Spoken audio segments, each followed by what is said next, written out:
Steve Jobs was notoriously known to be staunchly opposed to the idea of making bigger-sized phones, but in today's landscape, it's almost absurd to deny the kind of place that these monster-sized phones occupy.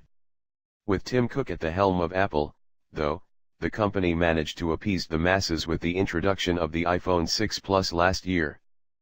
People love big phones, that's just the undeniable truth, seeing that each year companies are pushing the boundaries by trimming off as much of the fat as possible to still make them somewhat manageable to operate. Apple finally delved into the phone space with the iPhone 6 Plus, which unsurprisingly enough, has gone on to become one of the most popular smartphones this last year. Now, being one of those years, 2015 marks the appearance of the 6 Plus's successor, the Apple iPhone 6 Plus. True, the new phone might appear unchanged on the outside, but Apple has cooked up some special goodies to keep its phone in contention for another year. Competition has been fierce, even in the last month alone, because of the gravitating pull of the Samsung Galaxy Note 5, the phone to beat in the space. While Sammy's prized darling has already gone on to receive acclaim, and also a much-needed boost in its design, the iPhone 6 Plus is on its own journey to be the phone to beat this holiday season. And that's not all, as there are several notable 5.5-inch and up smartphones released in the last few months alone that have garnered impressive packages as well.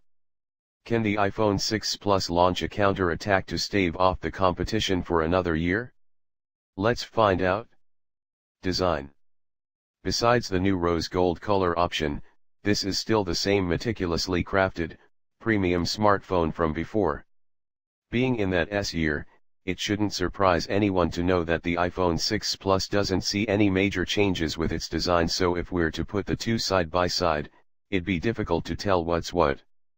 There's still that legendary premium design from Apple, one that's accentuated most profoundly by its smooth and balanced aluminum frame. To be fair, though, they've gone on to employ an even stronger 7000 series aluminum to give it greater strength and durability, so for those concerned about another Bendgate scandal, don't count on it. The Apple iPhone 6 Plus continues to pay homage to last year's model by sporting rounded edges, the same plastic antenna bands around its rear, and the same button placements from before. It looks good, it feels good, the characteristics that instantly become apparent the moment it's grasped. Despite its solid construction and svelte profile, it still irks us that they haven't solved that subtle detractive look with the hump to its camera lens. Superficially it looks similar to the iPhone 6 Plus before it, but the 6 Plus actually bears some changes with its design. First and foremost, there's now a new color option that's available with the phone, rose gold.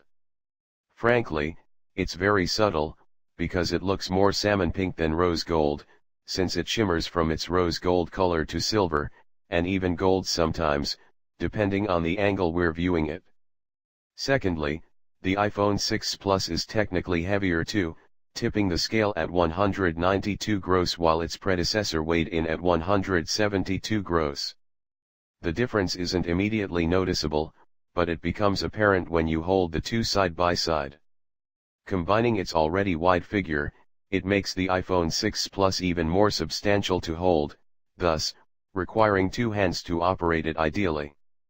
Meanwhile, the sturdier 7000 series aluminum material might assure us that this is a stronger iPhone than what we had with the previous generation, but it still doesn't prevent us from being precautious about its handling.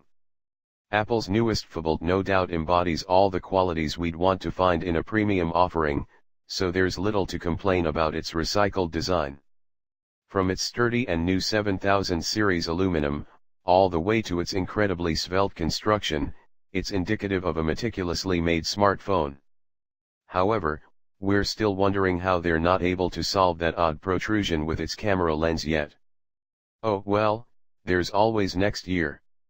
Going with the recycled design, it means that all of its ports and buttons are situated in the same locations. Therefore, that means the power button is on its right side, along with its nano SIM slot, and the volume controls with the mute switch are situated on the left. Meanwhile, the top edge is completely clean, whereas with the bottom edge, it's home to the 3.5mm headphone jack, microphone, Lightning connector port, and speaker grill. Apple has improved the Touch ID fingerprint sensor as well, which of course, is incorporated into the home button.